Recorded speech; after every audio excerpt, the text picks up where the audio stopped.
It's not calling you Josh Frydenberg, it's calling you Dosh Frydenberg. Under the coalition, taxes for hard-working Australians will always be lower. You know, I don't hold a hose, mate, and I don't sit in control room. They're answers that only can come from Victoria, I'm afraid, because that's not my job. But I ain't spending any time, though, because in the meantime, every 3 months, a person is torn to pieces by a crocodile in North Queensland. Well, g'day, listeners, and welcome once again to the Two Jacks. It's episode 74, where we look at matters Australian, matters Hong Kong too, and then take a good look around the world. And joining me, as usual, is Hong Kong Jack. G'day, mate. G'day. You would have enjoyed the Swannies on Friday night. I didn't say much. Yeah, I thought it was excellent, yes. Yeah, they were very, very good.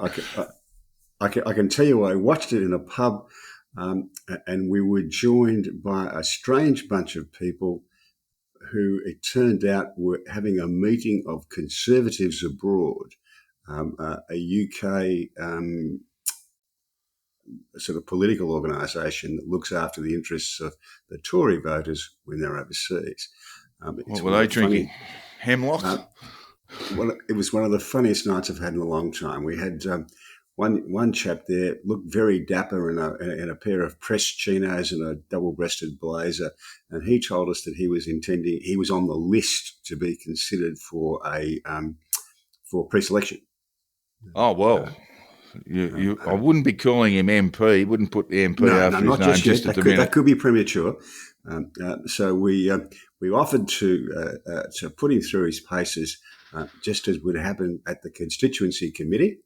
And he certainly won't be an MP, but he was so impressed with our advice that he was wanting our business cards so that we could become his political consultants. Yeah, well, he's got a huge future in front of him. I don't think it's a good one. No.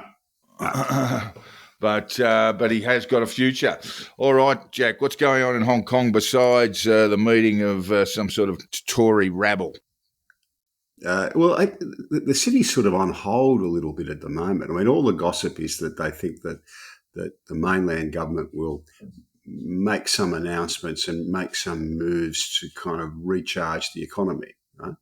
Because it's a bit flat, to be kind.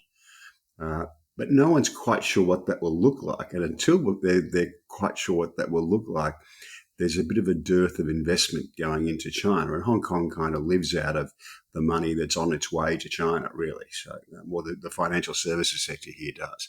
So that's all a bit quiet at the moment. But we think everyone kind of expects it will come back to life when the Chinese government makes its future direction clear. Fair enough. But meanwhile, you are obsessed about plant-based meats, Jack. I love them. I know you love them. Mm. They look just like meat. They taste just like meat. To be honest, I don't think I've ever had plant-based meats. I'm a bit worried about them myself. But you're a fan. Well, I spent 3 months in an Adventist hospital, and of course they are plant-based people. You know, they don't eat meat. Oh, good Lord! And but gee, that's I don't object. Unusual punishment if ever I heard of it. Yeah, I don't object to eating vegetarian food, but the worst kind of vegetarian food, in my view, is the stuff that's mock meat that's done up to look like meat, and that was their specialty at Adventist. Very good hospital, but the catering was very poor indeed. And this was the Deliveroo hadn't taken off in Hong Kong at that stage, so it was a problem. So but now anyway, the biggest brand, the most respectable brand is Impossible, and they've lost nearly 90% of their capex, their capital value in the last 2 years. So the plant-based meat thing's going backwards. But their solution is to stop marketing it as a green thing and just to market it as kind of expensive meat. Expensive meat. So I think they've gone from the green branding to the red branding, dripping with blood, Jack. Yes. Dripping with fake blood. Yeah. Well, some of these products will actually mimic bleeding if you cut them. That sounds awful. But look, I've never given it a whirl, but a good friend of mine who I must say, had some significant health problems. Most of them self-administered. Got himself a new lady and went straight onto the plant-based stuff, and looks great. And because he knocked himself around a fair bit, and looks great, and says he's never felt better, Jack. So there you go. There's a bit of an ad for the plastic meat, or whatever you call it. The plant-based meat. Of course, there's an interesting study from Florida, of all places, that suggests that at least in Florida, the beef cattle, they've got a lot of beef cattle in Florida, in Central Florida, and that they are actually better for the environment than the alternative, because the beef cattle there eat all sorts of plant-based products that humans can't consume, and when they're put in landfill or turned into compost, produce more methane than the cows do. So things like orange juice pulp, for instance. The cows will happily chew on orange juice pulp, but you can't get humans to eat it, and if you whack the orange juice pulp, of which there is a lot in Florida, into a large-scale composting thing, it produces more methane than the cattle do. So it all gets very complicated. Well, yeah, just to add to that, Jack, there's a Tasmanian company, been around for a while now, and it is growing. It's difficult to get farmers on board, they say, because you've got to add to the cost of feed. But they have used a particular type of seaweed, which prevents or diminishes cattle farts, Jack. And not just the farts; it's the burps actually, rather than the farts, that cause most of the methane. Because of the way the ruminants go, they dissolve within the stomachs. There's another announcement this week from someone's managed to trouser $8 million worth of taxpayers' money to further develop this, to try and build it on scale. But I've got an Irish friend, and I know he and his father are invested in one of these things. It will probably work if it can be made to work at scale, and if farmers can be persuaded to feed it to the cattle. Yeah, that's the thing. I mean, it's just an additional cost for farmers, so that's why they're a bit reluctant. And when times are good, they might go, yes, let's do it. When they've got a bit of money in the kick, but when times are a bit tougher, it's going to probably be the first thing that goes. Well, it also will work differently. I mean, most of the meat that we eat in Australia is actually grass-fed, much better quality in my view. But it's easy to add something to feed when you're pen feeding cattle, but when they're grazing on wide scale land, it's much harder to add something to their feed. Well, they have these lot feeds now, don't they? They feed them up. They take them to a lot and feed them up with grain before they go off to slaughter. Some of my American friends love this grain-fed beef, but from my perspective, it actually doesn't taste very beefy. It doesn't. It can be quite bland. Yeah, that's why there's also very a thing tender. about cuts. You've got to get the right cuts. So if you're going to eat an eye fillet, something like that, you don't expect to have much flavour in it, because it's not a muscle that runs along the spine of the beast, I believe, and so it's a muscle that doesn't get a lot of work. But if you want something that's got a good bold flavour, I always find rump steaks the best go, because they're giving a bit of work, physical work every day. Yeah, well, I've had steaks with some of the American friends, and first of all, they're eye-wateringly expensive. The 100-day grain-fed. Dry aged, etc. But they're very tender. They taste sort of almost like eating butter, but the flavour's just not there. You don't feel like you've had a steak. There you go, indeed. All right, big news today. Telstra will axe up to 2,800 jobs. That's almost 10% of its workforce, Jack. Those job cuts will go through a round of voluntary redundancies first, and then involuntary after that. It's supposed to take place, or be the 2,800 jobs will be gone by the end of the year. And one of the more sinister elements of this, Jack, is that Telstra will be introducing a lot of AI to its tasks, particularly customer service tasks, and this arises after a sort of partnership that they have with an Indian technology company called Infosys, well known, I suppose, quite an info technology giant. So they're going down the AI pathway. A little bit of a sign of what's coming to the labour market around the world, Jack. Yes, yeah. I mean, it's coming to the legal profession as well. It's basically here right now, and Yes. there are virtually no controls over it. So in media, we see this as, it can lead to printing disinformation and images that are not genuine, those sorts of things. But beyond the media, it really has profound consequences for virtually every industry you can think of. Yeah, I'm very fortunate. My wife is involved in rolling this out in the legal profession, and I have watched her demonstrate its efficacy, and it's outstanding. Yeah, so that means basically, people can generate their own legal letters and things like that now, can't they? And perhaps they don't need a solicitor as much, Jack. Surely not. That would be bad. That would be extremely bad. Yeah. I'm not sure. It does some things really, really well. There's no doubt about it. Yeah. But Telstra, I've seen Telstra, some of the legal stuff. Telstra squibs. They've only sacked 10% of their workforce. Elon Musk sacked 90% of his. Well, yeah. And have you seen Twitter, Jack? I don't think it's any different. But oh yeah. Well, look, there were a couple of days there where Australia was just cut out, not for any political reason, but just because the tech wasn't quite up to it. I mean, it's a completely different thing now, and people are paying for their stuff. This is, look, I understand the economics of it. Twitter could never make a go of it in terms of profit. Musk is trying to monetize it as much as he can. So everyone who pays gets their content well and truly sent around the world. But for mugs like me, Jack, who don't pay, we'd be flat out getting to about 10 people. But that's okay. I refuse to pay for my content. That's the issue I have. But anyway, moving on. Speaking of paying, the budget was released last week. We did a little bit of a preview last week. We sort of knew where we were. The budget is in surplus.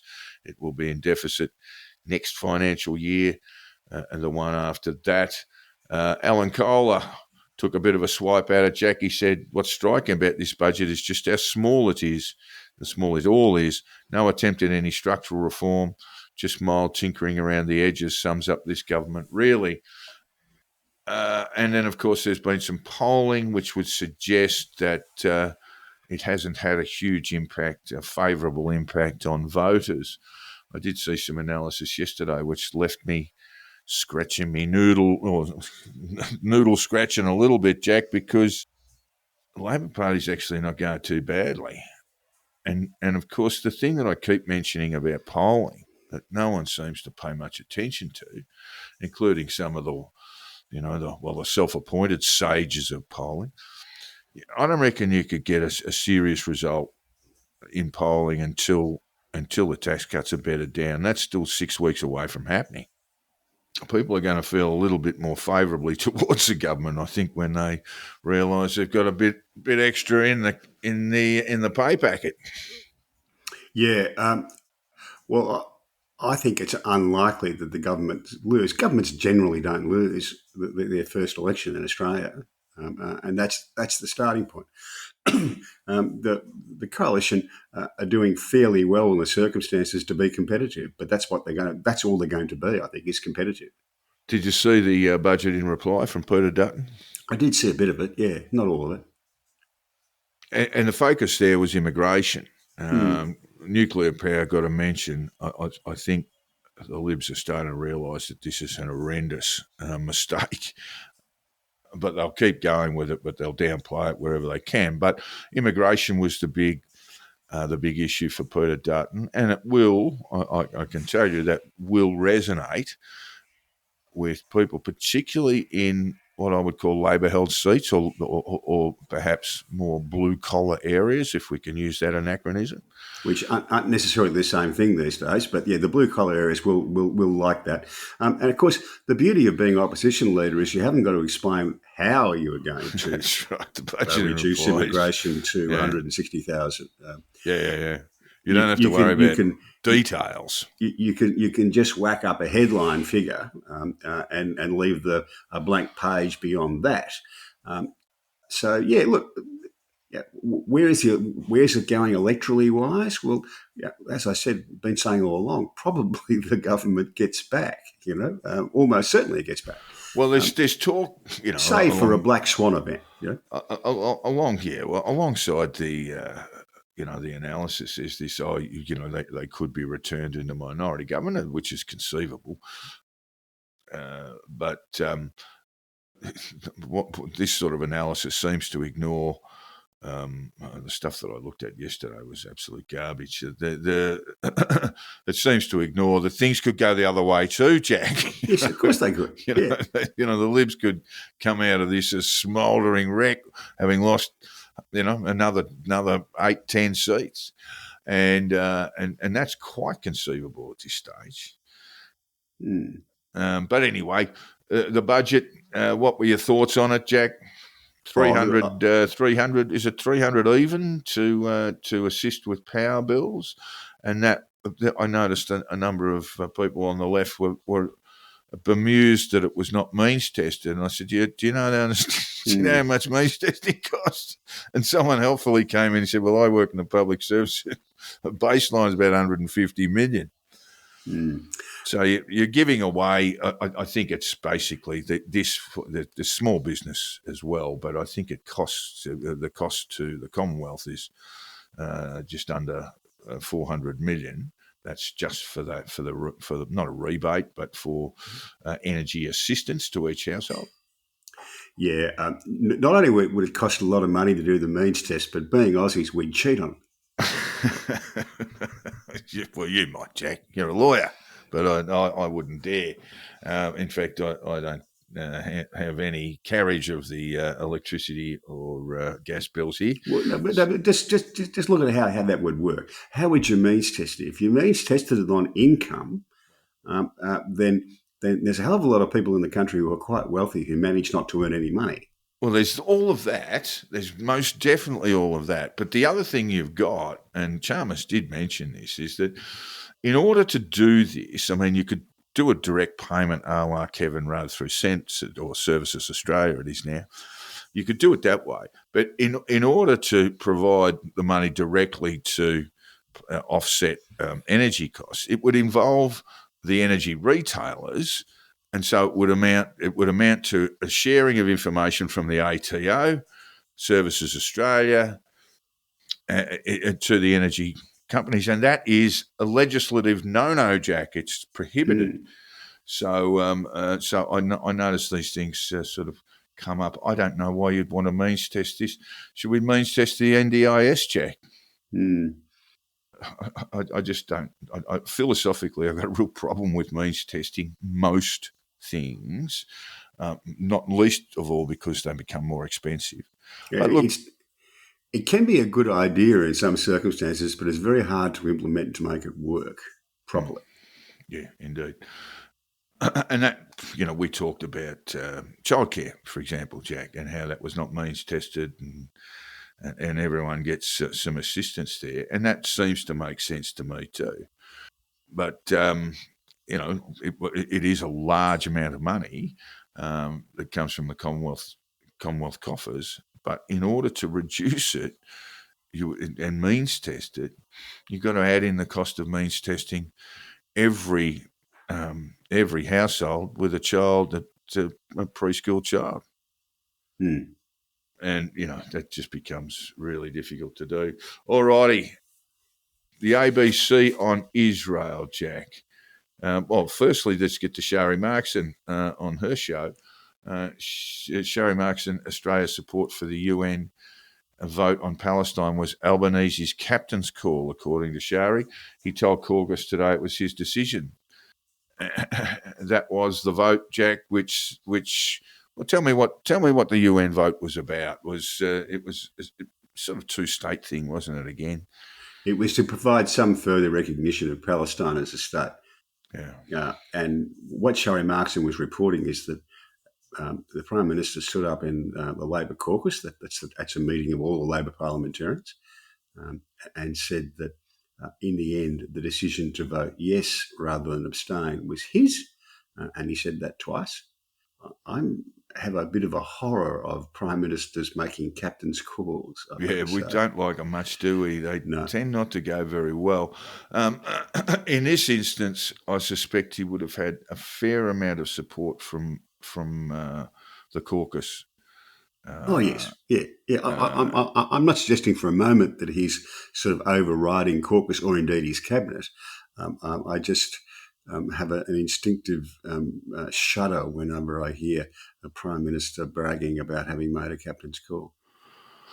Yeah, well, plenty of votes in Western Sydney to be had, Jack. Meanwhile, the ABC is having further confusion on its reporting on Israel and Gaza. Yeah, I saw this, about a 4 or 5 minute report on the on the commemoration of the day of NABCA, which was last week sometime. And the ABC TV Asia... Hang on, help us out here. What's NABCA? NABCA was... this is the tricky thing. NABCA has now come to mean the 800-odd thousand Palestinians who left or were driven out of the new state of Israel when the UN pronounced it in 1947, 1948. It used to mean, the word means catastrophe. Yes, that's right. So the Palestinians observe this day, the 15th of May, Nakba Day, commemorating the war's events one day after Israel's Independence Day. That's what it's commemorating. Yeah. What the word used to mean was the failure of 5 Arab armies and the Palestinian militia to drive the Israelis. That was Naksa, Jack. That was Naksa, which means setback. Yeah. And that's another day set aside on the 5th of June, coming next month. So where was the ABC's problems, Jack? The ABC managed to talk about this without mentioning, in 5 minutes, without mentioning that what had happened was that the UN had given Israel a state and that the Arab armies had tried to wipe it out. They managed not to mention that at all. So what were they looking at? They were looking through the prism of basically contemporary Arab-Israeli relations, not without any history. Yep, with zero history. I mean, just the most basic history of what's happened in the Middle East. I'm not in the bag the ABC all the time camp at all. But there are times when, it actually needs a proper editor. Yeah. I think a lot of these things are done on the fly. Very good news. My good friend Steve Canane is back in Australia. He's been doing some work at Radio National, I think, starting yesterday. He had been the European correspondent, wandering around Ukraine in the trenches there, reporting on Russian war crimes. We joked about it last week that he still can't get on the sanctions list, but I found it very easy. He's moving on to the investigations unit. So he's very, very good at that stuff. So that's something. He's become a very fine journalist, Steve Canane. Anyway, meanwhile, Jack, in the Herald ran this story today. I just want to run this past you. A 16-year-old boy with an intellectual disability rode his bike without a helmet. On that single day, he was fined 3 times, twice by the same police officer, resulting in a $1,047 debt to the state government, which he carried into adulthood. There's a 15-year-old girl was fined for travelling on public transport without a ticket. Upon seeing the $200 cost, she said, "Are you fucking serious?" and was given another fine for offensive language, bringing the penalty to almost $1,000. Why are we fining children, Jack, who've really got no capacity to pay? Maybe the state government should look at bringing, at least if they're going to implement a fine, they can't be at adult levels for children. No. Why don't we have a little bit of old-fashioned policing where they called you aside, gave you a stern talking to, and sent you on your way? Yeah, give it an intellectual disability, racking up $1,000 worth of fines to the state government is absolutely ridiculous. I would also remind our listeners, and I think this is now happening in Victoria, but don't quote me on this, but certainly been going on in New South Wales for a long time. If you're a kid, indeed an adult, clambering off the train at Central or somewhere else, and a dog sniffs you down and sits in front of you, which means we've found some drugs, then you'll be strip searched. They'll hold up the little shutters, and teenagers can be strip searched, which I just find so offensive. The government's really, since the car government brought this in around the Olympics, have been getting away with this, talking about it, and they want to change it, but they never do. It's worth remembering that sniffer dogs looking for kids who might have a couple of joints or something in their pockets, they've got a 75% false positive rate. And so on the basis of that, people are taken away and strip searched, mainly kids, as it turns out, which I think is just awful, and it needs to stop straight away. Wouldn't they be better off investigating a few burglaries? You could do the why aren't you solving murders? I mean, I just look, the history of these. To be fair, laws, they do solve murders, but they ignore burglary. Well, some of them aren't. A good deal of the New South Wales police force wouldn't be up to solving a murder, Jack. But the point I want to make, and I always make about this, is that the car government brought these draconian laws in. They also include the move along laws that we had, and they were all designed for the Olympics only. And Carr said, hand on heart, we'll knock these laws back, after the Olympics, but it never happened. They had this sort of sea of dogs that they needed to find homes for, and rather than do that, they basically, changed their training from explosives and that sort of stuff to drugs. It's just awful. And of course, the thing was that the public behaviour during the Olympics was exemplary anyway. All right, big story yesterday. Iranian President Ebrahim Raisi, I should say, and his Foreign Minister Hussein, help me out here, Jack, Dolarian.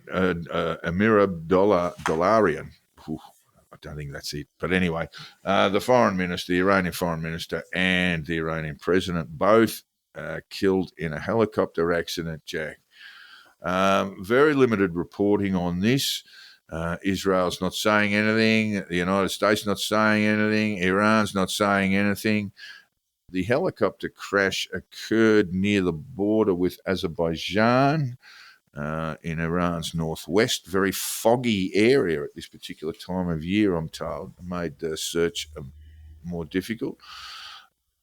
A Turkish drone identified a source of heat suspected to be the helicopter's wreckage and had shared the coordinates of the possible crash site with Iranian authorities. And Iranian Supreme Leader Ayatollah al-Khamenei, who holds ultimate power with a final say on foreign policy, sought to reassure Iranians, saying there would be no disruption to state affairs. Is it just a helicopter crash? You can't answer that, of course, Jack, because no one really knows. No. The French TV, I think they know, the French cable channel I-24 had obviously been on Twitter because there was a little bit of a joke going around Twitter. And they were breathlessly reporting that it was possible that Mossad had been involved and that indeed they had the name of the agent. He was a Mr. Eli, E-L-I, Kuptr, Mr. Helicopter. Well, it may well have been a simple helicopter crash, Jack. I mean, Raisi was seem to be a very much a hardliner. But in a sense, the president is almost a puppet's position, isn't it? You know, it's the Islamic Council that calls the shots, and that's Khamenei.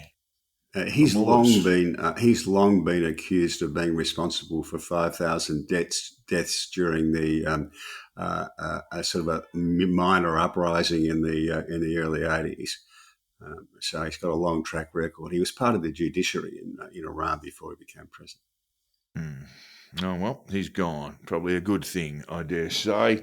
And we'll find out more of that later, or indeed we won't. I suspect if it was an attack, we probably won't know at all. There'll be no official statements from anybody. All right, in the UK, Jack, well, this is a UK-China story. Air China released, or their in-flight magazine included warnings to passengers to take precautions when visiting parts of London, mainly populated by Indians, Pakistanis and black people. There's a little bit of diplomacy lacking there. And it was distributed, I think, last year in September, and they've since come forward and apologised. But there you go, Jack. London, if you're flying on Air China, be careful, because there are all those awful Indians, Pakistanis, and black people. Indeed. So what happened there, Jack? There might have been a bit of ass kicking going on around Air China after this. No, it's a sort of an indication of how frank Asians can be when talking about these things. That there's no filter. Well, meanwhile, it has been found that telling a Japanese person that you like sushi is not racist, which I think is a fair amount of common sense. But this is what an employment tribunal has found. A judge has dismissed claims by a Japanese professor at the School of Oriental and African Studies in London that she suffered race discrimination when a fellow academic recommended her a sushi restaurant. We are getting a little bit glass-jawed here, aren't we? This was Professor Nana Sato-Rosberg, who had accused Provost Claire Ozan, an insect specialist, of being prejudiced, claiming she would not have said to a German, "I like sausage." Yeah. Would you say "I like sausage" to a German, Jack? No, I guess it depends on the context, doesn't it? if you're making small talk, maybe you would, yeah. I kind of like... sorry, go on. Yeah, I kind of like Stephen Fry's attitude to this. Whenever he's told that someone's offended by some joke he's told, he just says, "So what?" Oh, you're entitled to be offended. There's nothing wrong with being offended. But going on I don't have to care, you know. His attitude is, you can be offended, but I don't care. Yeah, that's right. That's right. So employment judge, going back to this selection of sushi rather than sausage, the employment judge, Gillian Brown, said on one occasion in 18 months, Professor Ozan, the insect specialist, spoke to the claimant, Professor Sato-Rosberg, warmly about her local Japanese restaurant and her family's love of sushi. Don't see anything racist so far. She did so knowing that Professor Sato-Rosberg was Japanese and believing that she would receive this positively. Some of the insect specialists just really not on the job here. She was making small talk.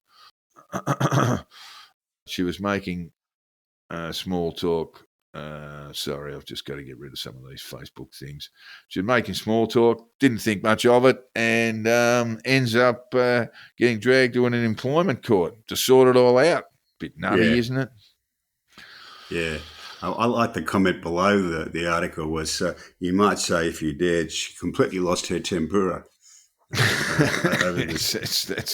That's right. So be very, very careful. Do you remember this sort of taking offence all the time? Do you remember during the late 70s and 1980s, there was a joke that I used to really like of, what was the world's fastest indoor game? And the answer was pass the parcel in an Irish pub. because this was at the time when they were regularly leaving parcels in pubs in Ireland to blow them up. And I don't think, well, maybe they did. I don't think people of Irish descent ran around being offended by that, but. Well, one of the great Twitter comebacks of all time, I'm just trying to think of the comedian, transvestite comedian, British, who had seen the former head of the IRA, what's his name there, Jack? Gerry Adams. Beard.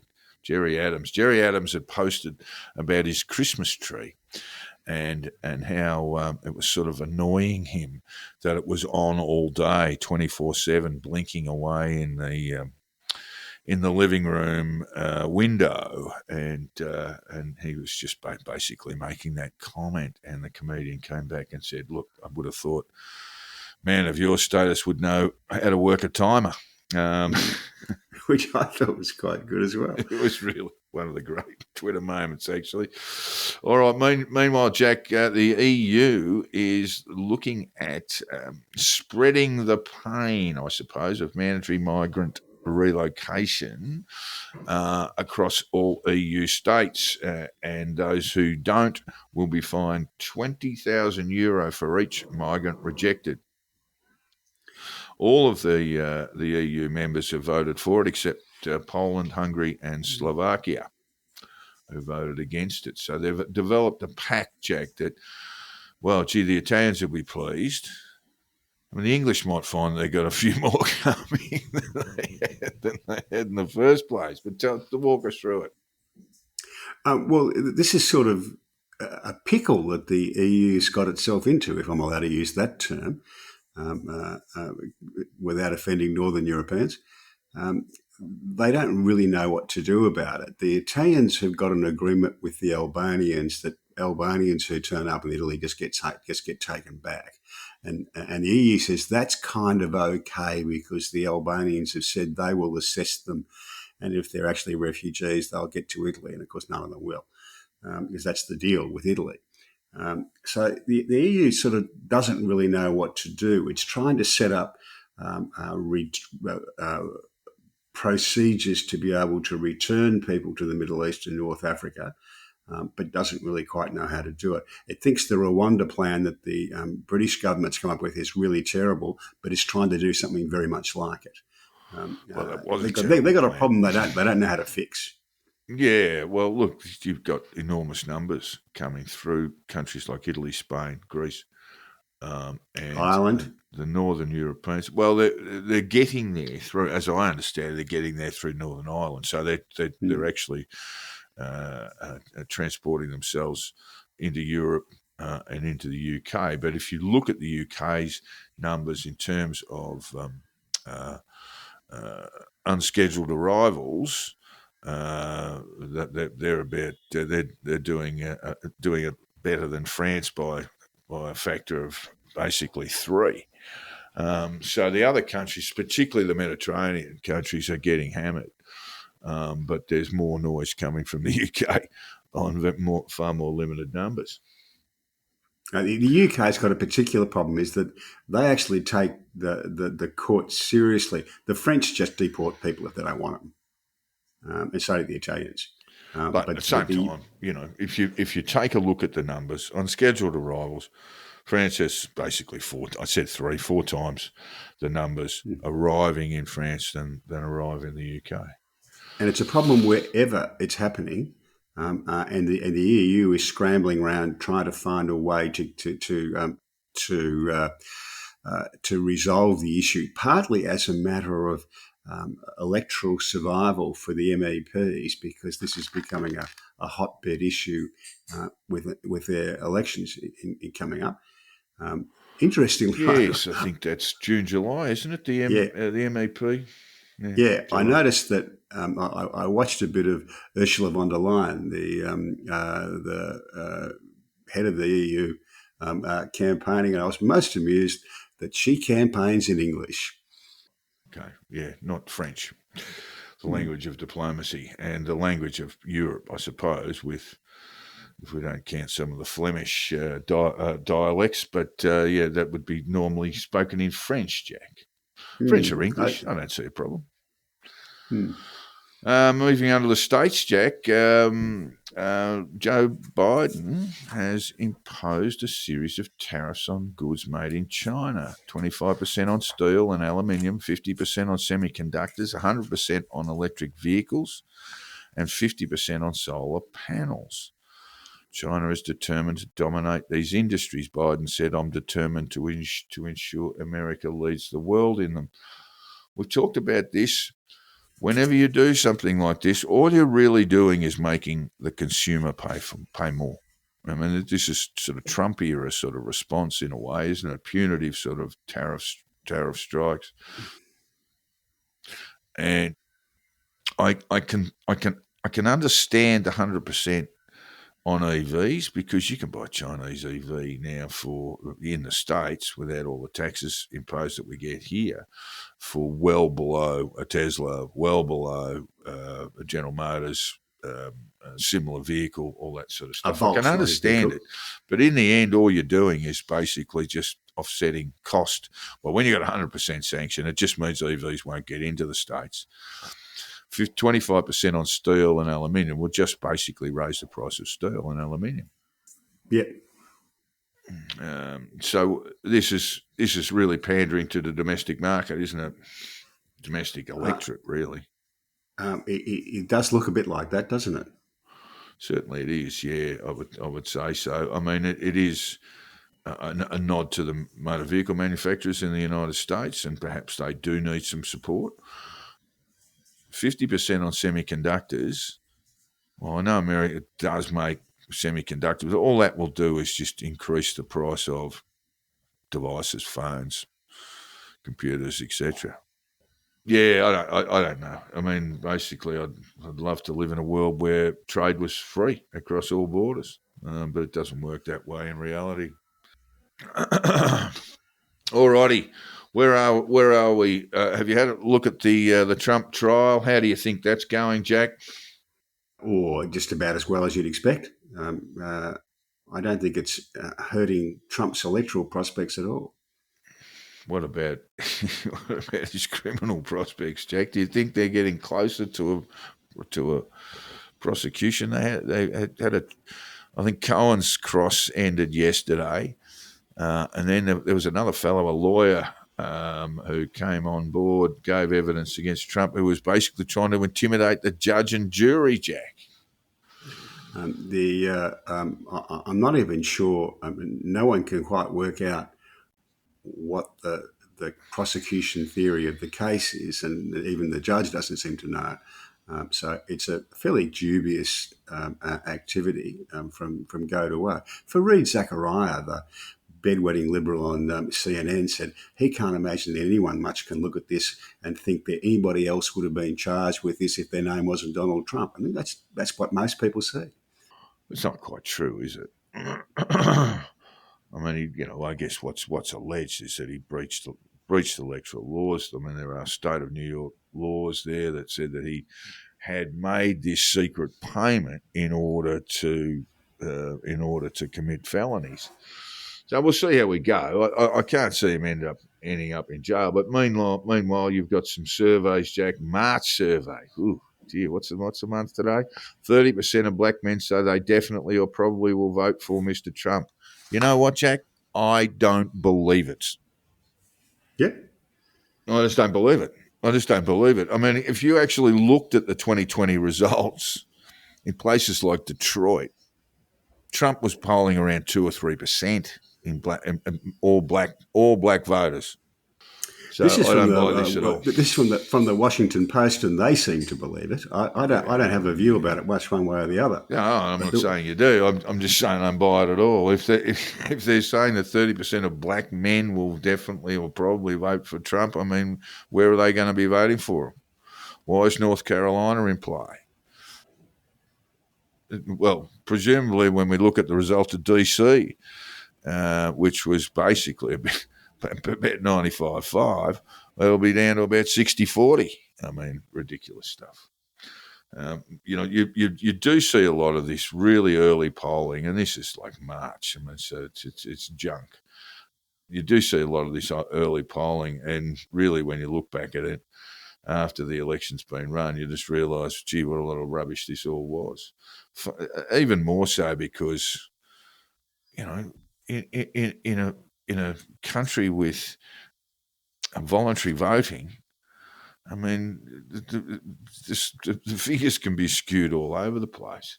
But anyway, they're going to have a debate, Jack, which could be a complete snore-a-thon, particularly if, I saw Trump during the week at a rally and his teleprompter crashed.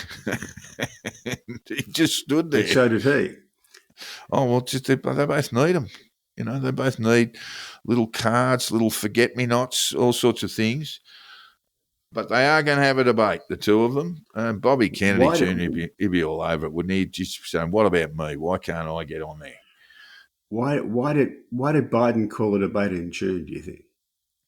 They're normally held in September at the earliest. Yeah, that's right. So they're going to have the CNN invitation for a debate on June 27 and revealed they had agreed to debate again on ABC on September 10. So very early, and I suspect that's a way to get any if Joe Biden doesn't perform well, then people might forget about it. But we're looking at two very old men who are battling with memory, and it could easily just backfire but could easily be just to be seen to be two old blokes who really don't know where they are. Did Joe Biden called the early debate? Did he do that so that if it doesn't go well, he can do a Lyndon Johnson and tap the mat before the convention? You might be reading a little bit too much into it, Jack, but it's possible. No, I'm just speculating.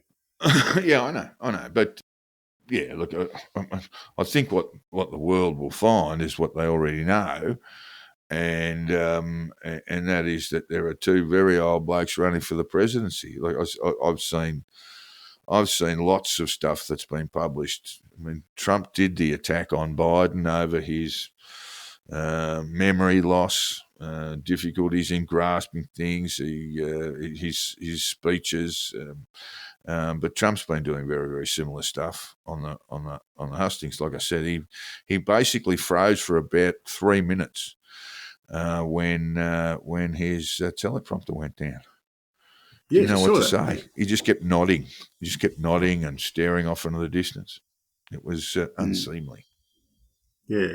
Now, the other thing that's that's all the gossip at the moment around the place is that not only is Joe not doing all that well in the swing states, and that's the margins aren't for at least 3 or 4 of them are reasonably close, but that in all of those he's doing much worse than the Democrat Senate candidate. Much worse than the Democrat Senate candidate. And that's a problem that might not go away. Well, even though Nikki Haley's off the ballot, Jack, in the primary results, we're getting 20, almost 30% people voting for her because she's still on the ballot. So that's really interesting too. And we don't know, again, it's too far out to say if these people are going to say, well, I'm just not going to vote for Donald Trump.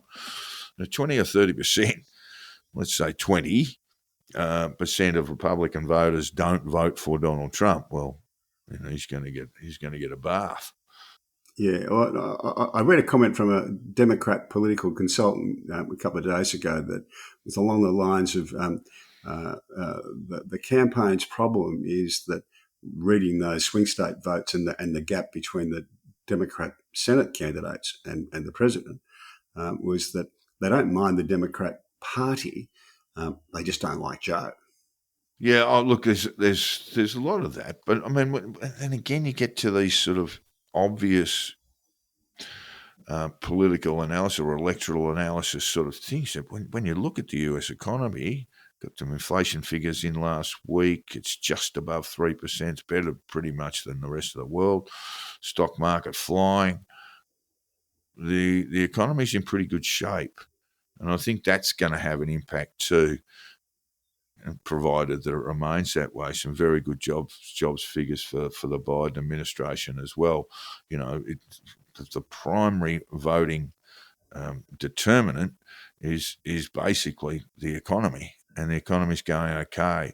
So it would, I gather, I know that this is a most unusual presidential election, given the ages and given the backgrounds of both men.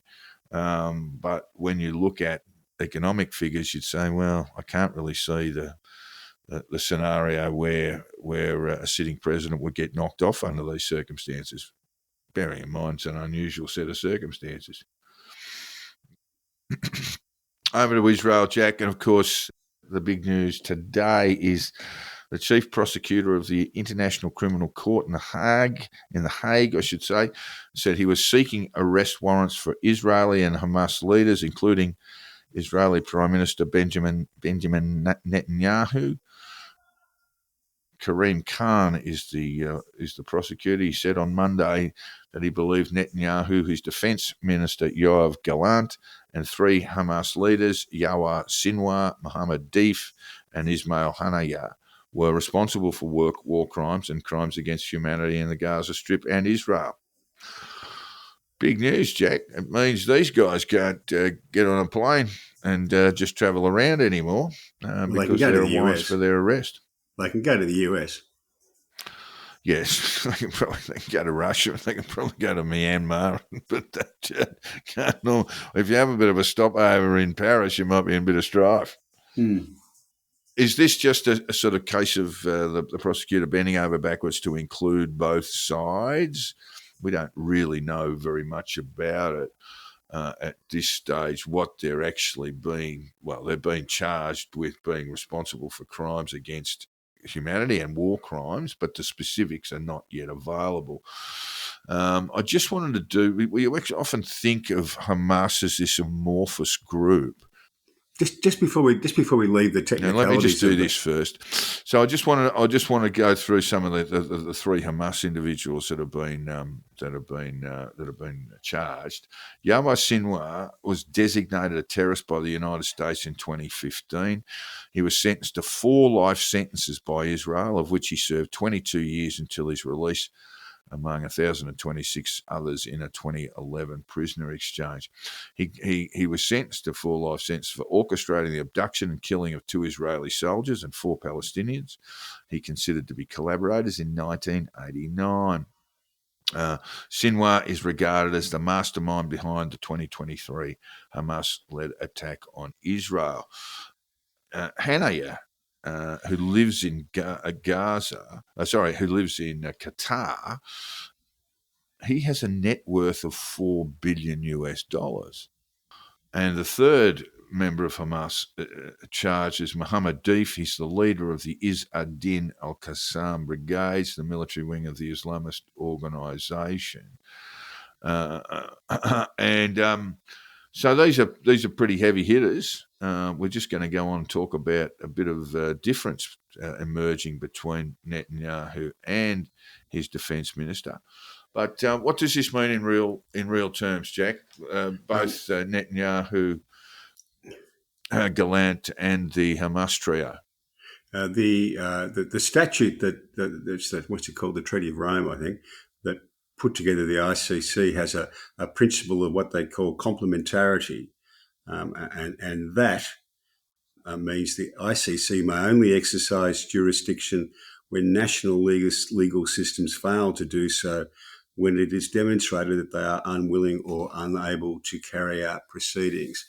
You would think that would give Netanyahu and the other Israelis a pass on that, because the Israeli courts are crankily independent, and if they thought there was a case, they would pursue it.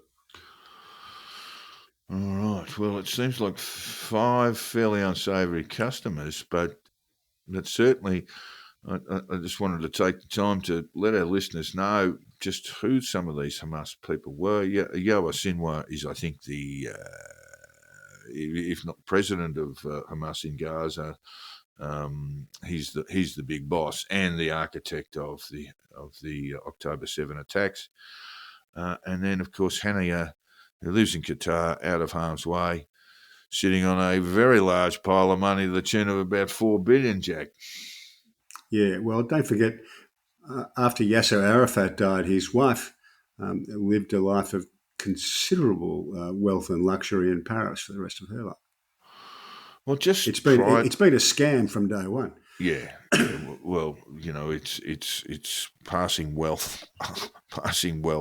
Well, it's basically taking a cut. It's like organised crime, isn't it? Mm. Take a cut 20-30% on aid and straight into the pocket with it. Look, the announcement comes as the Israeli Defence Minister Yoav Gallant clashed publicly with Benny over what he considers a lack of planning for a post-war Gaza. Mr. Gallant warned that indecision is, in essence, a decision which leads to a dangerous course which promotes the idea of Israeli military and civilian governance in Gaza. He said he would not agree to the establishment of Israeli military rule in Gaza, adding that Israel must not establish civilian rule in Gaza either. He made all of that on television. And he said, I call on Benjamin Netanyahu to make a decision and declare that Israel will not establish civilian control over the Gaza Strip. So that's a fair old dislocation, isn't it? Pretty much standard in Israel. They are a disputatious lot. Yeah, but we've been talking about this till the cows come home. Now, Gallant is not a Likud member, is he? Don't think he is. So he comes from the coalition. So there may be differences, but there are significant differences here in how Netanyahu and others in the Knesset want to see this resolved. Yes, as I would expect there would be. Well, what is the best way forward, Jack? I mean, if they're going to establish a sort of a quasi-military government in Gaza, even temporarily, I don't think that's something the Americans would be terribly pleased about. No. And they might be tapping Mr. Gallant, even though he has got a warrant for his arrest. Mr. Gallant as perhaps a person that they can deal with a little bit. Salman Rushdie had something very amusing, wise to say, I think, rather than amusing.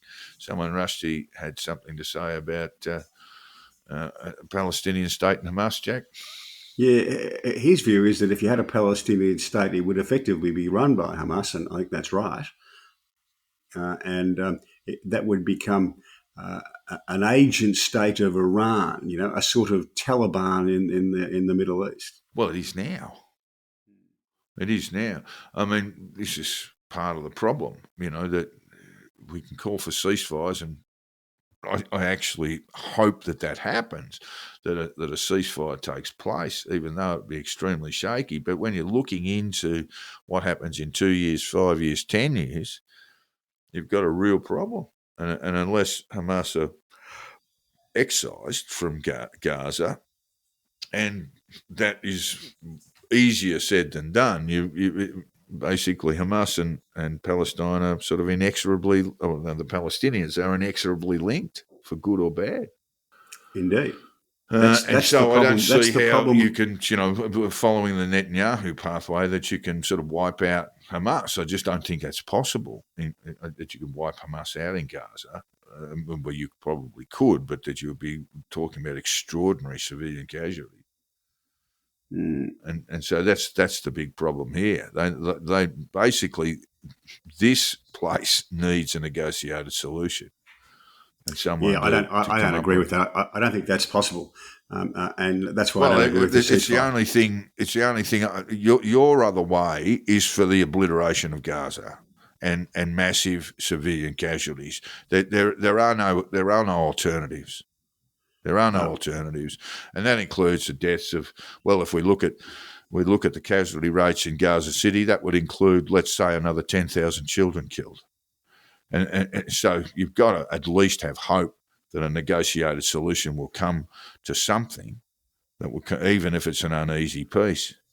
Yeah, no, I don't think that can work, and I think the best future for the people of Gaza is for Hamas to be defeated. Mate, they won't have one. They'll be dead. They won't have a future, Jack. This is existential. This is not something that you can talk about in diplomatic terms. That you can say, well, they'll be far better off if they're dead. Is that your argument? No, I think they'd be better off if Hamas is gone. That's what their Arab neighbours think as well. Well, that's all fine, but in reality, if you're going to go into Rafah and do what you did and do what the IDF did in Gaza City, that's what you're going to have. You know what I mean? On this possibility of eradicating Hamas in Fatah, in Gaza, you will just have massive civilian casualties. I don't think the West will tolerate it. I don't think the US will tolerate it. I don't think Europe will tolerate it. I mean, basically, the best hope we've got, and it's a very slim one, is a negotiated solution. Otherwise, the only alternative is mass slaughter, and that's just the way it is. You know, I mean, you can't tell me people are going to be better off if what you're proposing leads to their deaths. They're not better off dead. All right, we're moving on to Dubai. Well, Dubai is basically the hub of black money in the world now. Duncan McNabb described it with a nod to Somerset Maugham as a sunny place for shady people, Jack. That was a description of Maughams' home place in the south of France. That's from a long way ago. Yes. It really is. It really has become the hub of black money. The parts of the world we might associate with the large-scale criminal organisations, international crime syndicates, etc. A lot of it was based in Monaco. There's been a little bit of pressure placed on the French government there. I mean, the Monegasques get all their water from France, and the French keep saying, well, if you keep this up, then we're going to turn your water off. But they never ever do. But there have been some changes to Monaco. One of the other areas where a lot of mayhem occurs is in southern Italy and Albania. That's sort of been stopped to some degree, and I guess because Dubai is one of these great meeting places, also with a fairly laissez-faire government when it comes to, shall we say, international investment, it's just become a crime capital. A lot of Australians on the run, living in Dubai now. Yes. Meanwhile, Jack, Russia has, they had their elections, Jack, full and fair, 85%, wasn't it, to Vladimir Putin? And in line with the Russian constitution, he had to make announcements about his cabinet. And there are a few omissions that might be a little bit toey about walking near windows. A few resignations, yes. Some of them apparently predated, if you like. Yeah, well, certainly the former defence minister, he's been sort of elbowed across, but this is more in the Russian Defence Ministry. So Deputy Defence Ministers Salikov and Krivorushko backdated their resignation letters to before May 9, despite signing the letters on May 19. The calendar is a very flexible thing. Then we've got their subordinate was Lieutenant General Kuznetsov. His house was raided and he was taken out of his bed by force.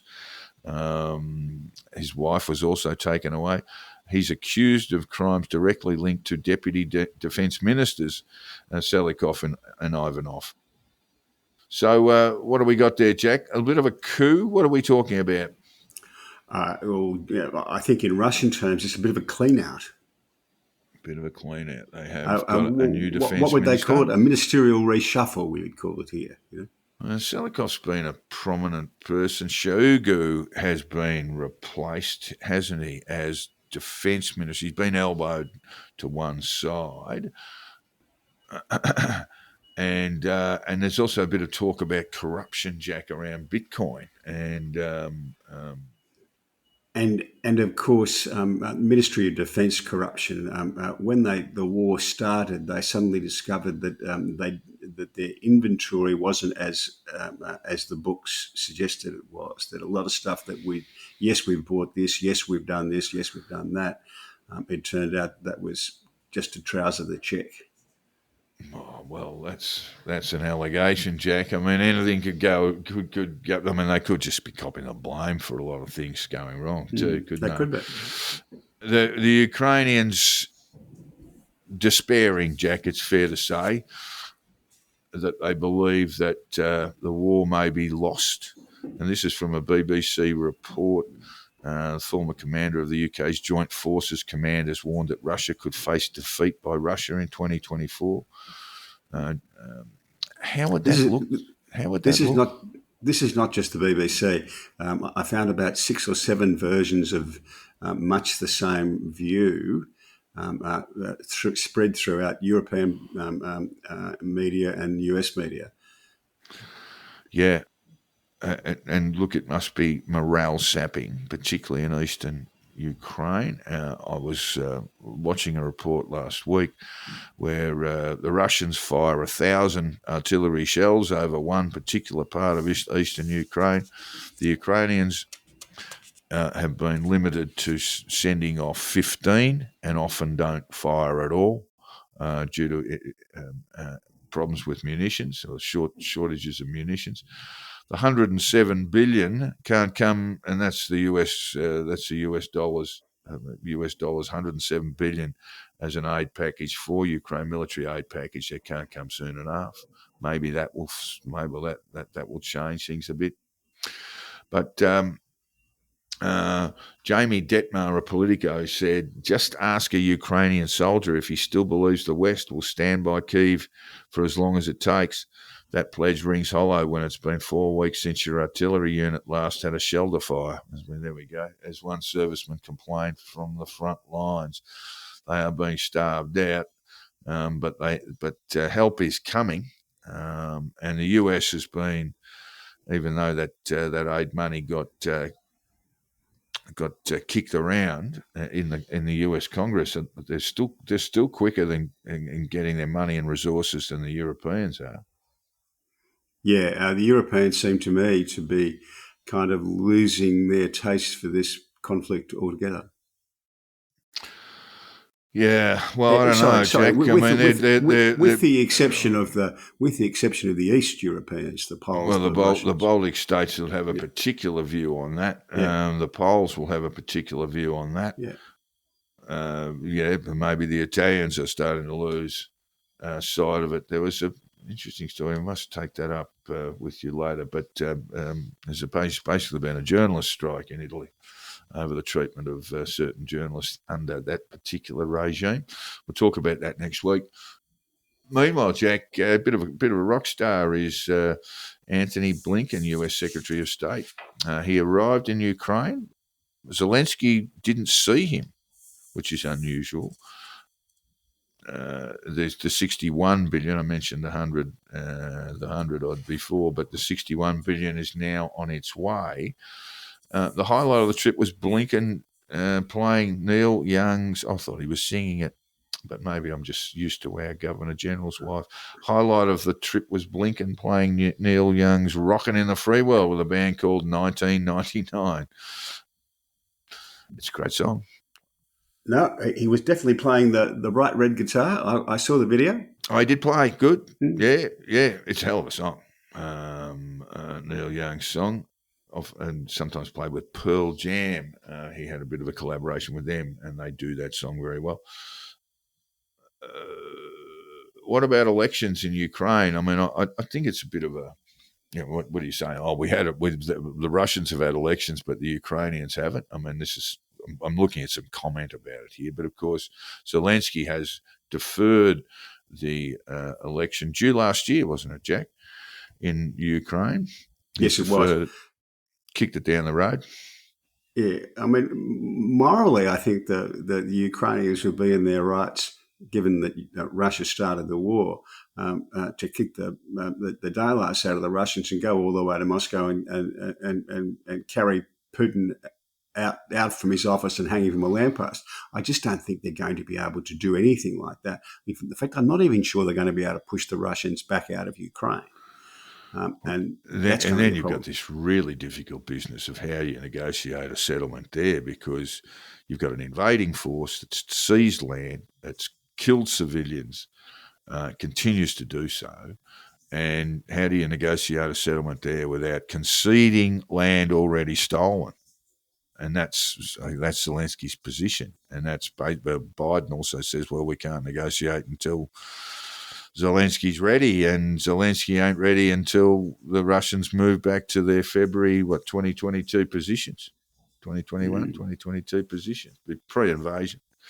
It's a really tough one. I don't know. But the end game for this, as we're explaining, it's certainly fiercely expressed by, fiercely felt by countries like the Baltic states and the Finns, for example, is that you'll have a saber-rattling Putin on your doorstep. Yeah. And that's the problem. Anyway. It's not a problem that's going away anytime soon. No, I don't think so. Look, well, how would a loss look in Ukraine? Would it be Russian tanks rolling into Kyiv? I can't see that happening, by the way. I can't see, basically the establishment of a full invasion force that, takes the capital. I can't see that. They mightn't be capable of doing that. To be fair, that's coming. I can't see that happening. Yeah, I mean, I've read various opinions about that, whether they would be capable of doing it, and no one's quite confident because it's a bit murky just how well the Russian military is going. But one thing we can be reasonably sure of, it doesn't look like the Ukrainians can push the Russians back out of they need money Russia. and stuff, which is coming, but we'll have to probably wait another 6 months to see how that goes. I tend to agree with you that the generosity of the US and Europe may be getting strained. Its generosity is very rarely limitless. Yeah, that's right. Okay, on to sport, Jack. Well, how as we said at the front of the program, how well is Sydney going at the moment? Boy, gee, they were absolutely terrific. They've got some incredible leg speed there. Blokes like Blakey, Warner, and I saw them sort of bursting through tackles. I mean, I looked at the stats after the game, and obviously Carlton had been thrashed. And there wasn't much difference in the stats until you got the tackle stats. And Carlton had 30 tackles fewer. And that meant a lot of broken tackles. That Blakey and Warner et al. Were just able to burst through with speed.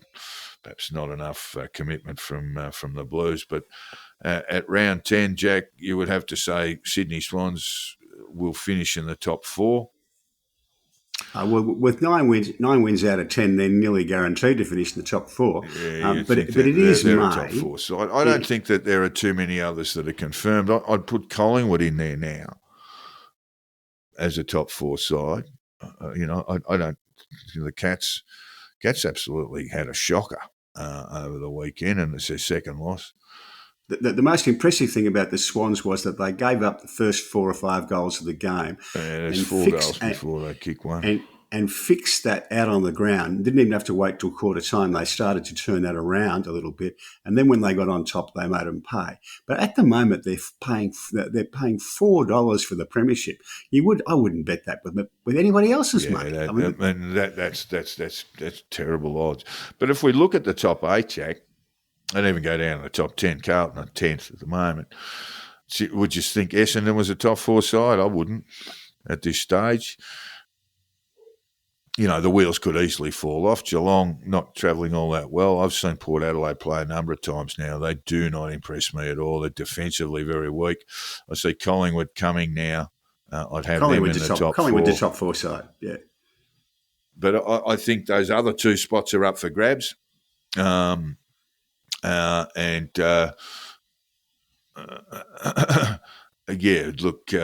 Giants are just going okay at the moment. They've had a few losses. They look to me to be the best side going around, probably between rounds 1 and 4. But they've just dropped off a little bit. Collingwood coming, as I say. Geelong Cats, well, not quite sure where they're going to. I think some of the problems they've had that they were presumed to have at the start of the season are starting to appear now for them. They haven't got a deep midfield. Danger's out, so they miss his drive in the middle. So they're going to struggle a little bit there. Got a really potent forward line. Tom Hawkins a bit out of touch, but very potent forward line, good defensively. Melbourne, are a bit of a misfit too.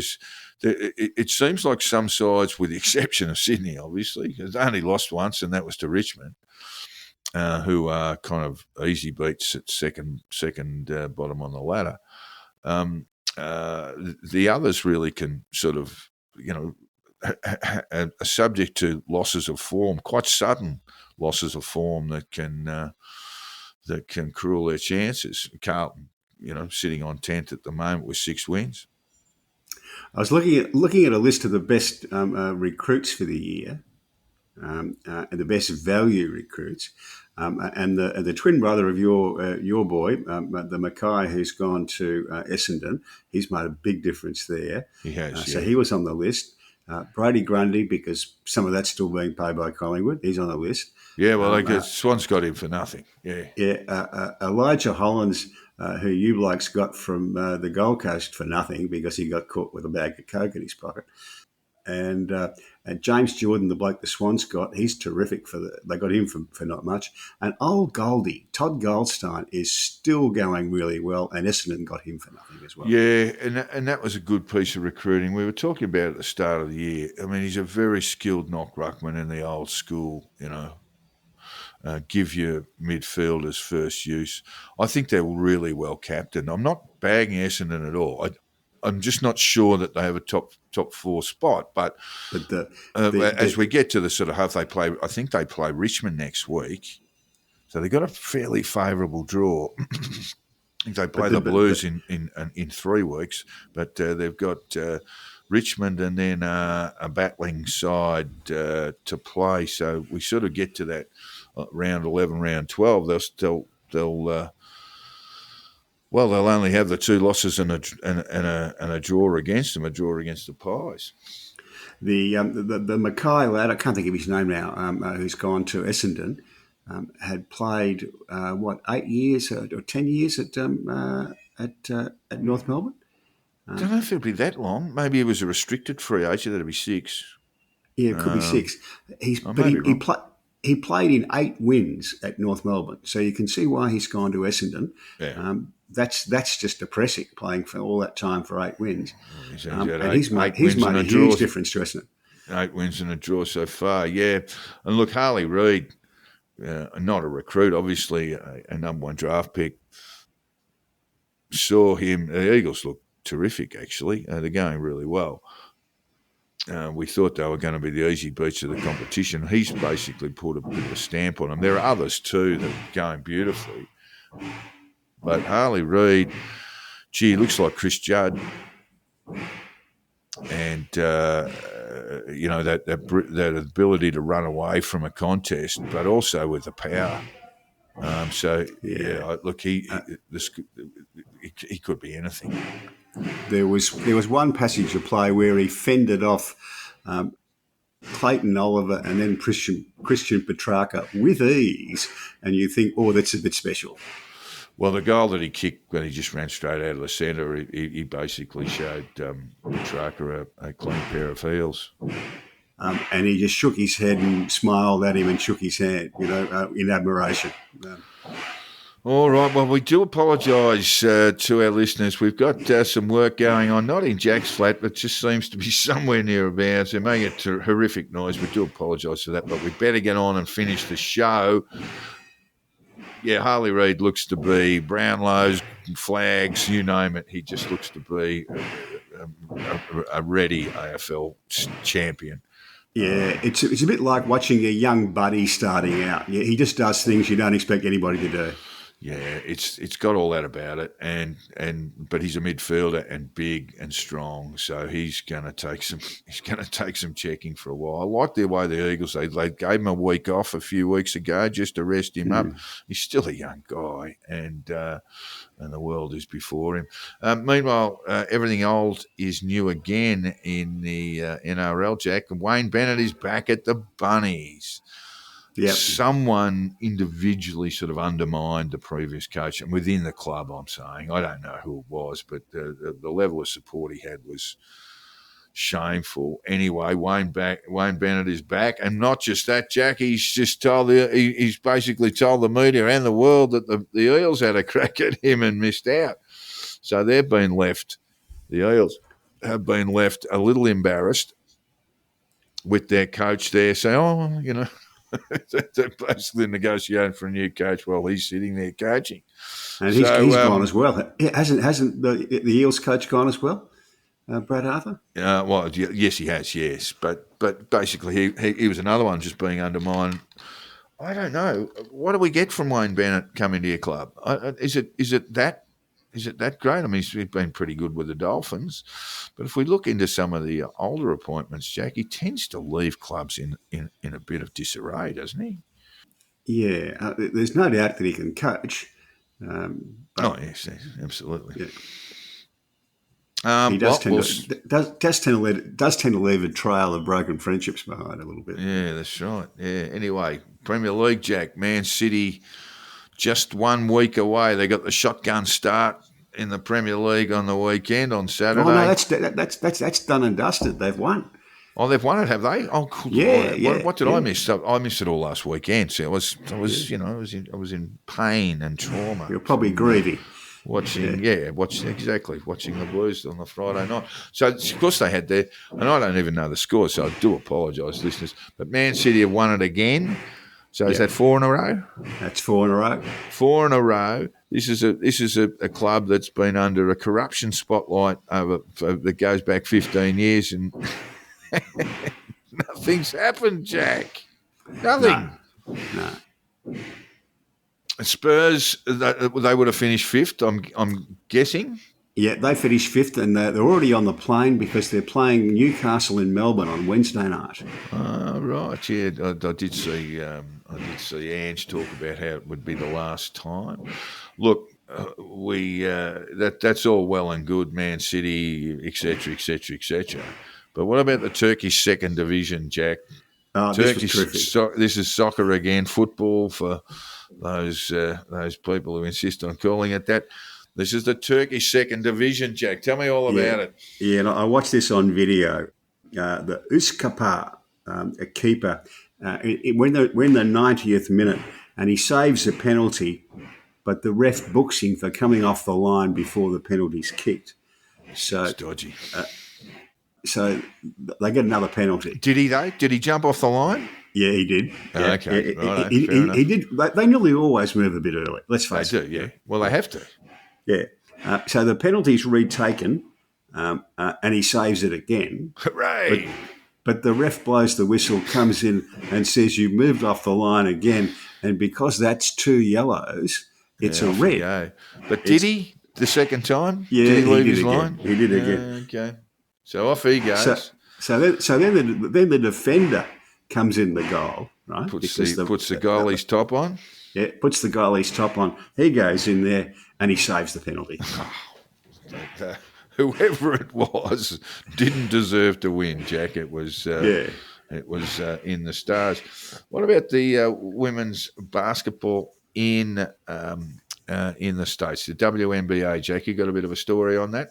Yeah, there's a woman called Caitlin Clark, a young woman who just finished playing collegiate women's basketball for Iowa and kind of redid the economics of college women's basketball. Wherever she went and played, there were huge crowds, all that sort of stuff. And she's been recruited, or she'd been drafted by the Indiana Fever And there was a lot of kerfuffle about her only getting $70,000 a year for this. But that's the economics of the WNBA at the moment. She had her first game in New York on the weekend, and they set a record for the take, for the amount of money taken by the home club in a single day. And the great and the good turned up. Billie Jean King was courtside, etc., etc. She might be the Michael Jordan of the WNBA. She's a joy to watch. And you know how before Michael Jordan came along, the NBA was popular, but he changed the whole economics of the thing. She might just do with this. Yeah, there'll be movies about the shoes she wears, Jack. I should think the $70,000 check she gets from her team won't matter much at all already. I should think that she'd be on compared to the endorsement money. Yeah. I did. You'd have that in your pants pocket, the $70,000. I did look at the program. She should be playing 90 games over the next few months. Yeah. So it's pretty grueling too. So she's got to be good. She's obviously very good, but she's got to be very good for a long time. Yeah. Well done her, and we will keep an eye out for that. Well, that takes us through. We need to rush because, I think the noise has stopped. The construction noise. Just before we go, Hong Kong. A little bit of comment that I saw on social media about Australia on the weekend. I saw that. I saw this. I know this. I know where you're going. In Australia, they had a Saturday night show that consisted of a gay man in a cowboy hat being called slurs by a variety of puppets and also a saxophonist. It ran for 30 years, and if you mention it, they all get misty-eyed and start complaining about woke. Well, I got one. No, it wasn't the one I was thinking of. This clown came forward on X and said, I can't think of one thing that the Australians are better at than the Americans. And I can think of about 35. But there you go, Jack. We won't kick the Yanks around just at the moment, but that should wrap up our program before your walls start shaking, Jack, with all that construction noise and activity. It's just a bit of a reminder. We did get something from Ray. Ray, that'll be in next week's program, Ray. And we do just want to remind our listeners to drop us a line if you want to make a comment, ask a question, make a criticism, do whatever you like. You can get hold of me on X, formerly known as Twitter, on @JackInsider. DM's always open. And Jack, you can get hold of Hong Kong Jack if you want to give him a pasting. And what's your Substack, Jack? HongKongJack.substack.com. There you go. And that takes us out for one more show. And we'll be back next week with episode 75. See you later, folks.